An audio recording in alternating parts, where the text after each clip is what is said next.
Welcome to Thamarai recipes. இன்றைக்கி நான் செய்ய போகிறது பட்டர் நான்ங்க. வாங்க எப்படி செய்கிறதுன்னு பார்க்கலாம். இப்போ இதுக்கு ஒரு பாத்திரத்தில் 3 கப் அளவுக்கு மைதா எடுத்துக்கிறேங்க. இப்போ இந்த மைதா மாவோட ஒரு சிட்டிகை அளவுக்கு ஆப்பசோடா சேர்த்துக்கலாங்க. ஆப்பசோடா சேர்த்துட்டு தேவைக்கேற்ற அளவு நம்ம உப்பு சேர்த்துக்கலாம். அதோட 3 ஸ்பூன் அளவுக்கு தயிர் சேர்த்துக்கிறேங்க. 3 ஸ்பூன் தயிர் சேர்த்துனதுக்கப்புறமா இந்த மாவை நல்லா கைகளால் கலந்து விட்டுடலாங்க. இப்போ கொஞ்சம் கொஞ்சமாக தண்ணி சேர்த்துட்டு இந்த மாவை சப்பாத்தி மாவு பதத்துக்கு பிசைஞ்சிக்கலாம். இப்போ கொஞ்சம் கொஞ்சமாக தண்ணி சேர்த்து பிசையும் போது நான் கொஞ்சம் எண்ணெயும் சேர்த்துக்கிறேங்க. ஒரு 2 ஸ்பூன் அளவுக்கு எண்ணெய் சேர்த்துட்டு இந்த மாவை நல்லா கலந்து விட்டுறலாங்க. தண்ணி ஒரே இதாக சேர்த்துட வேண்டாம், கொஞ்சம் கொஞ்சமாக சேர்த்துட்டு இப்படி நல்லா சப்பாத்தி மாவு பதத்துக்கு பிசைஞ்சு எடுத்துக்கலாங்க. இப்போ மாவு நம்ம கையில் ஒட்டுற மாதிரி தான் இருக்கும், கொஞ்சம் பிசு பிசுப்பாக இருக்குங்க. இப்போ மேலே எண்ணெயை பூசி வச்சிடலாம். ஒரு 1 ஹவர் எண்ணெய் பூசிட்டு இதை மூடி வச்சிடலாங்க. இப்போ மாவு காயாமல் இருக்கும்.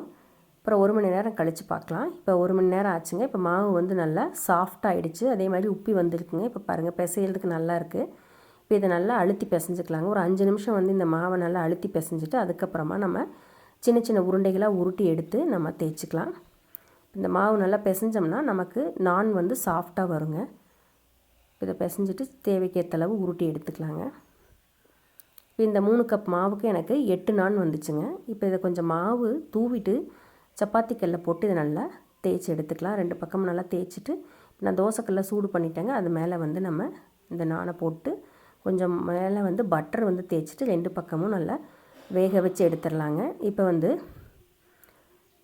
கல் ரொம்ப சூடாகாதனால நமக்கு வேகிறதுக்கு கொஞ்சம் டைம் எடுக்குது. கல் சூடாகிடுச்சுன்னு சொன்னால் போட்டதுமே நல்லா உப்பலாக வருங்க. இப்போ மெதுவாக தான் உப்பலாக வருது பாருங்கள், கொஞ்சம் கொஞ்சமாக உப்பி வருது. இப்போ 2 பக்கமும் நல்லா ப்ரௌன் ஆகிற மாதிரி சுட்டு எடுத்துடலாம். இப்போ பாருங்கள், அடுத்தது போட்டேன். இப்போ கல் நல்லா சூடாயிடுச்சு பாருங்கள், சீக்கிரமாக நல்லா உப்பி வந்துடுச்சு பாருங்கள். இப்போ மேலே கொஞ்சம் வெண்ணெயை தேய்ச்சதுக்கப்புறமா நல்லா புசு புசுன்னு வந்துருக்கு பாருங்கள். இப்போ இந்த மாதிரி 2 பக்கமும் வேக வச்சு எடுத்துடலாம். நீங்களும் இது மாதிரி ட்ரை பண்ணி பாருங்கள். நான் ரொம்பவுமே சாஃப்டாக வந்துச்சு பாருங்கள். இப்படி பிக்கும்போது நல்லா சாஃப்டாக உள்ள லேயர் மாதிரி நல்லா இருந்தது. நீங்களும் இது மாதிரி ட்ரை பண்ணி பாருங்கள். இப்போ இந்த நான்க்கு சிக்கன் கிரேவி வச்சு நான் இன்றைக்கி சர்வ் பண்ண போகிறேன். நம்ம சேனலை ஃபஸ்ட் டைம் பார்க்குறீங்கன்னா சப்ஸ்கிரைப் பண்ணுங்கள்.